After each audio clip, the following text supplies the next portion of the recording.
Halo semuanya, perkenalkan saya Novaria Esmeralda Sormin dengan NIM 0509 12822227050. Saya dari Prodi Agronomi Indralaya, Fakultas Pertanian Universitas Sriwijaya.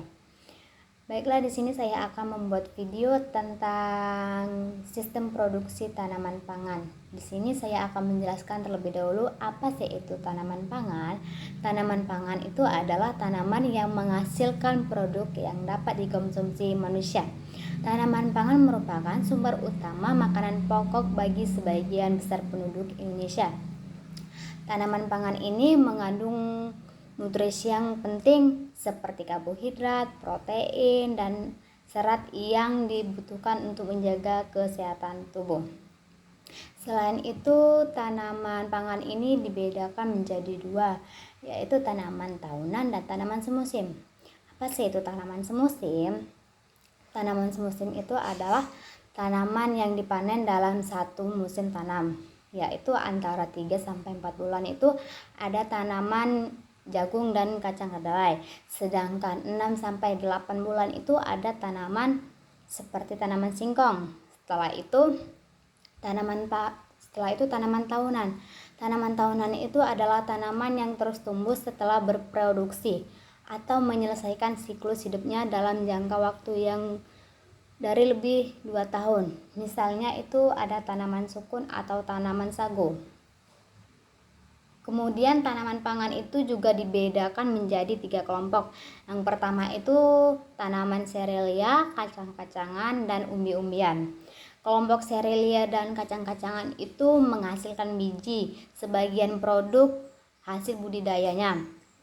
Sedangkan umbi-umbian itu menghasilkan umbi batang atau umbi akar sebagai produk hasil budidaya. Tanaman serelia itu yaitu ada tanaman jagung, tanaman padi atau tanaman sorghum. Sedangkan kacang-kacangan itu ada kacang kedelai, ada kacang tanah, dan ada kacang hijau. Dan umbi-umbian tuh ada umbi jalar, ada umbi talas, dan singkong. Itulah tadi sedikit tentang tanaman pangan. Kemudian saya akan menjelaskan salah satu contoh tanaman pangan, yaitu tanaman padi. Apa sih itu tanaman padi? Tanaman padi adalah tanaman penghasil beras yang merupakan sumber karbohidrat bagi sebagian penduduk di dunia. Penduduk Indonesia itu hampir 95% mengonsumsi beras sebagai bahan pangan pokok, sehingga pada setiap tahunnya tuh permintaan akan kebutuhan beras semakin meningkat seiring dengan bertambahnya penduduk di Indonesia ini. Karena kandungan karbohidrat padi itu dapat mencapai 78,9%. Setelah itu proteinnya itu 6,8%, lemaknya itu 0,7%, dan lain-lainnya itu ada 0,6%. Indonesia sebagai negara dengan jumlah penduduk yang besar itu menghadapi tantangan dalam memenuhi kebutuhan pangan tersebut. Tanaman padi pada umumnya itu merupakan tanaman semusim dengan 4 fase. Yang pertama itu ada fase vegetatif cepat, terus ada vegetatif lambat, ada reproduktif, dan pemasakan. Secara garis besar, tanaman padi itu terbagi menjadi 2 bagian, yaitu bagian vegetatif dan bagian generatif, yang dimana bagian vegetatif itu terdiri dari akar, batang, daun, dan bagian generatif itu terdiri dari malai yang terdiri dari bulir-bulir daun dan bunga. Kemudian tanaman padi itu memerlukan unsur hara, air, dan energi, yang dimana unsur hara itu merupakan unsur pelengkap dari komposisi asam nukleat, hormon, dan enzim yang berfungsi sebagai katalis dalam merombak fotosintesis atau respirasi yang menjadi senyawa lebih sederhana. Kemudian air itu diperoleh tanaman padi dari dalam tanah, dan energi diperoleh dari hasil fotosintesis dengan bantuan cahaya matahari. Kemudian tuh Ada morfologi tanaman padi yang dimana itu padi itu tergolong tanaman Graminae yang memiliki sistem perakaran yang serabut. Sewaktu berkecambah, akar primer itu muncul bersamaan dengan akar lainnya yang disebut itu dengan akar seminal. Selanjutnya akar seminal itu akan digantikan dengan akar adaptif yang tumbuh dari buku terbawah batang. Batang tanaman itu akan tersusun atas beberapa ruas, yang dimana padi itu memiliki daun berbentuk lancet dengan urat tulang daun sejajar tertutupi oleh rambut yang halus dan pendek. Kemudian pertumbuhan tanaman padi itu terdiri dari 3 fase, yaitu fase generatif, vegetatif, dan pemasakan. Yang dimana itu fase vegetatif itu dimulai sejak awal pertumbuhan hingga memasuki fase primordia. Kemudian pada saat memasuki fase reproduktif itu terjadinya inisiasi atau primordia yang diikuti oleh pempanjangan ruas batang padi.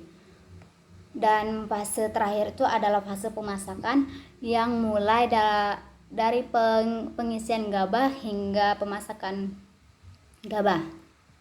Kemudian itu ada budidaya pada tanaman padi ini, yaitu budidaya padi itu merupakan kegiatan yang bertujuan untuk memperoleh hasil yang sebanyak-banyaknya dengan kualitas yang sebaik mungkin. Guna itu untuk mendapatkan hasil yang sesuai dengan harapan, maka diperlukan tanaman padi yang selalu sehat dan subur. Berikut ini penjelasan terkait cara melakukan budidaya tanaman padi untuk mendapatkan hasil yang optimal dan menguntungkan. Yang pertama itu ada persiapan media tanam. Media tanam ini diperlukan untuk budidaya padi, wajib disiapkan terlebih dahulu, yaitu minimal 2 minggu sebelum proses penanaman terlebih dahulu. Kemudian persiapan tersebut dilakukan dengan cara mengolah tanah sebagai media tanam. Sebelum itu tanpa harus dipastikan telah terbebas dari gulma maupun rumput liar. Kemudian perlu dilakukan proses pembajakan, yang dimana proses pembajakan itu dilakukan untuk menyiapkan tanah dalam keadaan lunak, gembur, dan cocok untuk proses penanaman. Pada saat ini proses pembajakan sudah tidak lagi dilakukan dengan menggunakan cangkul, namun dilakukan dengan cara menggunakan traktor maupun sapi. Setelah melakukan proses pembajakan itu, tanah perlu kembali digenangi air sebagai media tanam, karena air yang diberikan pun memiliki jumlah banyak untuk menutupi semua lahan dengan tinggi hampir mencapai 10 meter. Biarkan air pada media tanam itu terus-menerus menggenang. Yang kemudian air yang menggenang itu selama 2 minggu akan mengakibatkan media tanam itu berubah menjadi lumpur, dan semua racun pun bisa hilang sebab ternetralisir. Yang kedua, ada pemilihan bibit yang berkualitas. Caranya itu perlu melakukan pemilihan bibit berkualitas. Benih yang berkualitas itu mampu beradaptasi, mempunyai pertumbuhan yang cepat dan seragam, tumbuh lebih cepat, serta memiliki nilai tinggi yang memiliki produktivitasnya. Rendam sekitar 100 butir benih dalam dalam air terlebih dahulu. Setelah 2 jam itu, periksalah benih tersebut. Bila terdapat 90 benih atau lebih dari 90% bahwa benih tersebut mengeluarkan kecambah, maka hal itu menandakan bahwa benih tersebut berkualitas tinggi dan bermutu tinggi dan memiliki kualitas yang unggul pokoknya. Tentunya benih yang berkualitas itu layak untuk dibudidayakan. Kemudian ada persemaian. Persemaian itu dapat dilakukan pada benih yang telah disiapkan selama 25 hari sebelum masa tanam. Kemudian bibit berkualitas tersebut nantinya akan disemai ke dalam wadah. Perlu diperhatikan bahwa drainase harus baik supaya benih tidak berlebihan air. Kita juga perlu memberikan pupuk urea atau pupuk TSP pada lahan persemaian dengan dosis masing-masing sebesar 110 gram tiap 1 meter persegi. Bila lahan persemaian Anda telah siap, maka Anda bisa menyebarkan benih yang sudah berkecambah secara merata. Kemudian itu ada penanaman, yang dimana proses penanaman itu dilakukan sesudah benih pada proses persemaian telah tumbuh daun dengan sempurna. Ya, ini sebanyak 3-4 helai. Jangka waktu prosesnya itu mencapai berkisar 12-14 hari. Bila telah siap tanam, kita bisa memindahkan bibit dari lahan ke lahan tanam. Pemindahan bibit itu dilakukan dengan penuh hati-hati supaya tidak merusak tanaman. Penanaman dilakukan pada lubang-lubang tanam yang sudah disiapkan, khususnya bagi tanaman padi. Dalam satu lubang itu ditanam suat bibit sekaligus. Penanaman itu dilakukan dengan cara memasukkan bagian akar membentuk huruf L, yang dimana supaya akar bisa tumbuh dengan sempurna. Kemudian ke dalam bibit yang tanam pun ditentukan pada rentang berkisar 1-15 cm. Dengan masa penanaman padi lebih baik dilakukan sebanyak 2 kali dalam 1 tahun, berkisar pada masa penanaman yang ideal. Yang kemudian itu ada perawatan lahan, yang dimana perawatan lahan itu dilakukan dengan cara 3, yaitu dengan 3 cara, yaitu dengan cara penyiangan, pengairan, dan pemupukan. Penyiangan itu dilakukan dengan menjaga kebersihan lahan dari tiap pengganggu. Penyiangan wajib dilakukan secara rutin setiap periode waktu tertentu. Secara dapat pula dilakukan selama 2-3 minggu sekali. Selanjutnya itu ada pengairan, yang dimana pengairan itu diberikan sesuai dengan kebutuhan, sama halnya dengan tanaman lainnya. Anda juga perlu untuk memastikan tidak adanya kekurangan atau kelebihan air.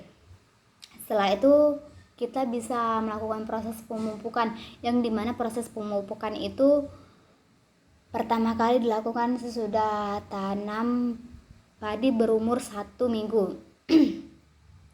Jenis pupuk yang diberikan pun diantaranya itu ada pupuk urea dengan dosis 100 gram per hektarnya dan pupuk TSP itu dengan dosis 50 gram per hektarnya.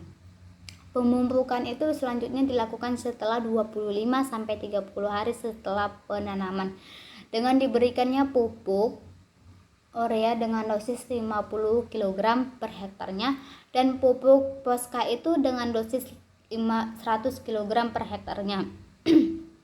Kemudian tuh ada pencegahan hama dan penyakit, yang dimana pencegahan dan penyakit itu dapat dilakukan dengan cara menggunakan pestisida nabati.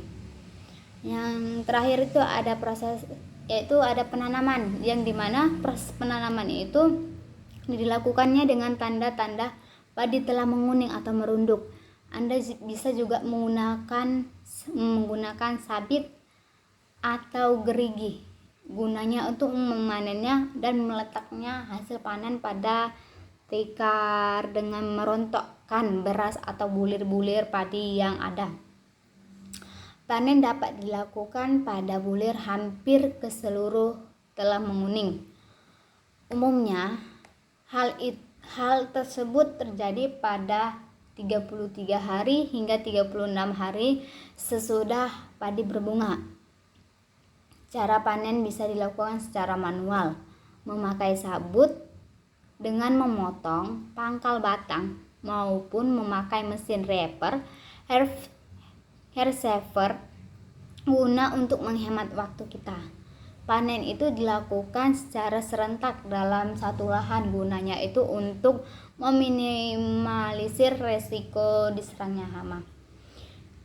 Baik, itulah tadi sedikit penjelasan saya tentang tanaman padi yang saya ambil. Contohnya, jika ada salah atau tutur kata, saya mohon maaf. Itulah tadi video dari saya. Sekian, terima kasih.